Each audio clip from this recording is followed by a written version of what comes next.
बिस्मिल्लाहिर्रहमानिर्रहीम। इमाम मोहम्मद जाफ़र सादिक रहिमहुल्लाह अहले तशय्युअ ये कहते हैं कि ये हमारे बड़े हैं और इनके नाम से फ़िक़्ह जाफ़री मंसूब की गई है, जबकि इमाम जाफ़र सादिक रहिमहुल्लाह जो हैं ये सैयदना अली मुर्तज़ा रज़ी अल्लाह तआला अन्हु के पोते, इमाम ज़ैनुल आबिदीन के पोते बनते हैं। और अबू बकर सिद्दीक़ रज़ी अल्लाह तआला अन्हु के जो पोते कासिम हैं उनकी बेटी इनकी वालदा बनती है। गोया इनके इमाम जाफ़र सादिक की जो नाना हैं सिद्दीक़ अकबर रज़ी अल्लाह तआला अन्हु के ये पोते लगते हैं, और इनकी जो नानी है वो भी सिद्दीक़ अकबर रज़ी अल्लाह अन्हु की पोती लगती है। आप ज़रा इसकी वज़ाहत समात फरमाएँ। सैयदना अली मुर्तज़ा रज़ी अल्लाह अन्हु के छोटे साहबज़ादे हैं सैयदना हुसैन इब्न अली रज़ी अल्लाह तआला अन्हु, और सैयदना हुसैन इब्न अली रज़ी अल्लाह अन्हु के साहबज़ादे हैं सैयदना इमाम ज़ैनुल आबिदीन। इनका नाम अली था, अली बिन हुसैन इब्न अली, और ये अक्सर शेर भी पढ़ा करते थे, अना अली इब्न हुसैन इब्न अली नहनु औला बिन नबी, कि हम सल्लल्लाहु अलैहि नबी पाक से ज़्यादा करीबी हैं। लेकिन ज़्यादा इज़्ज़त व तक़वा और इबादत किया करते थे तो इनको ज़ैनुल आबिदीन का लक़ब दे दिया गया था। तो हज़रत हुसैन रज़ी अल्लाह अन्हु के बेटे हैं इमाम ज़ैनुल आबिदीन, और उनके आगे बेटे हैं इमाम बाकर। और उधर से सिद्दीक़ अकबर रज़ी अल्लाह तआला अन्हु के दो बेटे हैं, एक बेटे हैं अब्दुर्रहमान बिन अबू बकर और दूसरे बेटे हैं मोहम्मद बिन अबू बकर। मोहम्मद बिन अबू बकर जो हैं उनसे आगे एक बेटे पैदा हुए जिनका नाम था कासिम अल-फ़क़ी। ये मदीना में बड़े फ़क़ी मशहूर थे। कासिम अल-फ़क़ी जो हैं ये मोहम्मद बिन अबू बकर के बेटे हैं।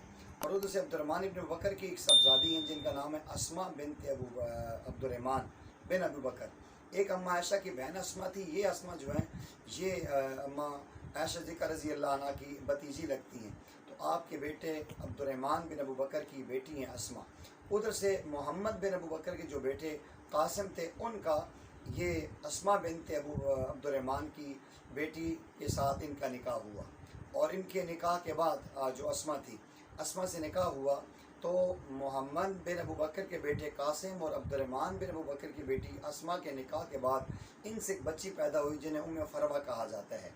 ये जो उम्मे फरवा थी इनका निकाह इमाम ज़ैनुल आबिदीन के पोते यानी उनके जो बेटे थे मोहम्मद बाक़िर के साथ हुआ।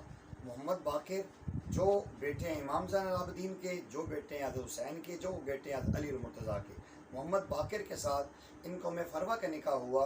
उम्मे फरवा और मोहम्मद बाक़िर के निकाह के बाद जो बेटा पैदा हुआ उनका नाम मोहम्मद जाफ़र सादिक रखा गया। आज जो आले सुन्नत के बड़े बुज़ुर्गों में से उनका नाम तस्वर किया जाता है। और उन्होंने अपने नाना कासिम बिन मोहम्मद बिन अबू बकर से फ़िक़्ह भी हासिल की, पढ़ी भी। मदीना के बहुत बड़े मुफ्ती थे। और इमाम जाफ़र सादिक से इमाम आज़म अबू हनीफ़ा रहमतुल्लाह अलैह ने पढ़ा, और ये बहुत बड़े अल्लाह वाले थे और सिलसिला आलिया नक्शबंदिया में बहुत बड़ा उनका मुकाम था।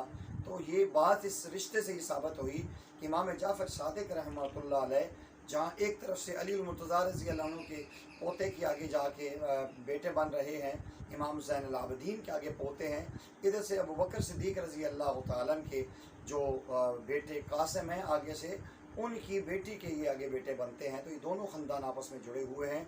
अल्लाह हमें सहाबा अहले बैत की रिश्तेदारियाँ समझने की और उनके बारे में अच्छी और उम्दा बेहतरीन मालूमात हासिल करके अपने आप को सही इल्म से मुज़य्यन करने की तौफ़ीक़ अता फ़रमाए।